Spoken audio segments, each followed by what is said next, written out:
probably like fiction books more. Okay. Yeah. Okay. And are the fiction books that you like to read, are they based on, you know, the counseling program you're in, or are they more so based on, you know, other sort of?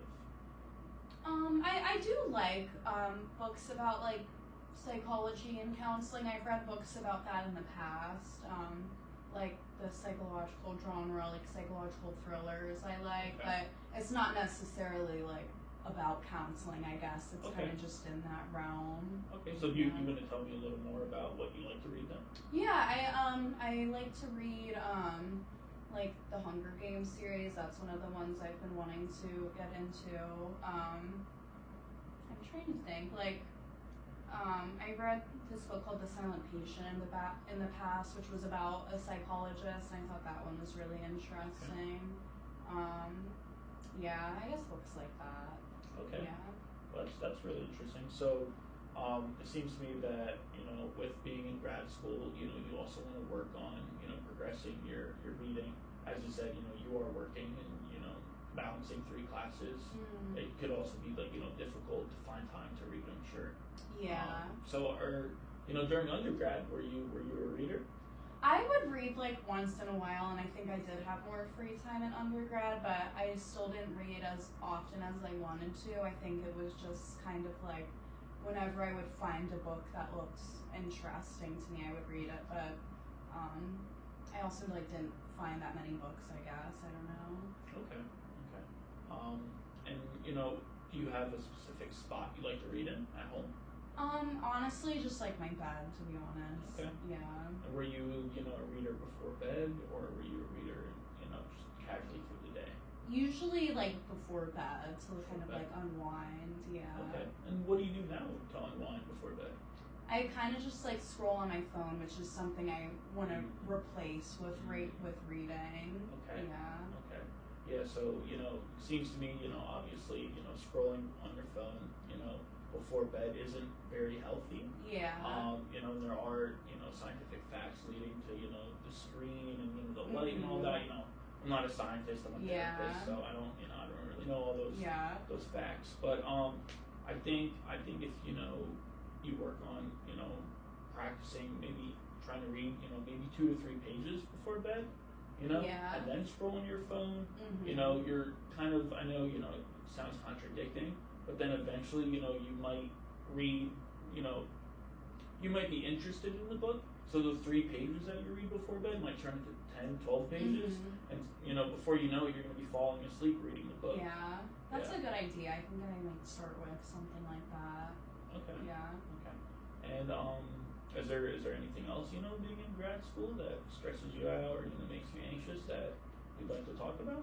I feel like it is kind of just the general like workload of school and actually going to work, but I feel like I also don't like have a lot of like I guess not coping skills, but just ways to like relieve stress. Like reading would be a nice like hobby, but I feel like when I'm feeling like overwhelmed and like I don't know, like that's why I've kind of been wanting to get into meditating too, which I had like tried in the past, but it's honestly been a little bit hard for me to get into just because I feel like when I start, like I get a lot of like racing thoughts, and I know that's kind of the point, but it like weirdly kind of makes me more anxious, which is why I want to like practice it and see if I can get to a point where I'm not so like overwhelmed. Okay.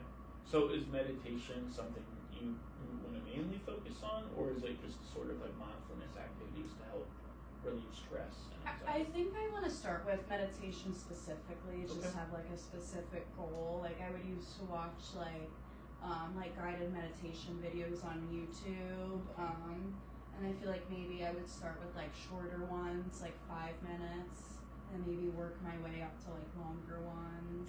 Okay.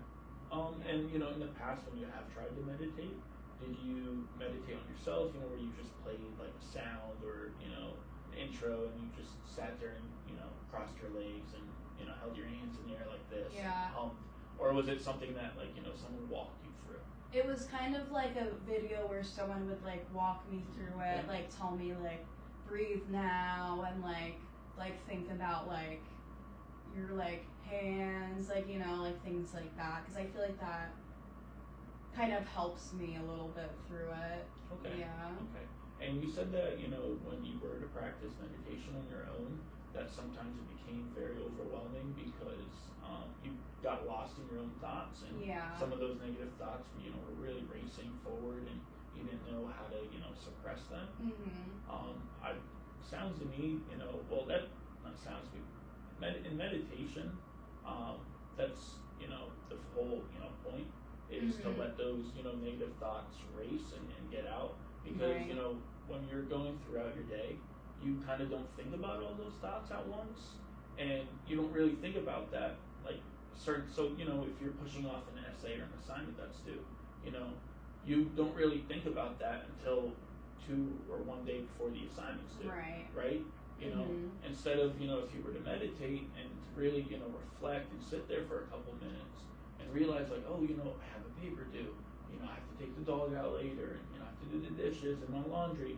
You know, it's okay to internalize and realize like, okay, I have all this stuff to do, you know, instead of kind of just waiting till it comes up to do it, you know.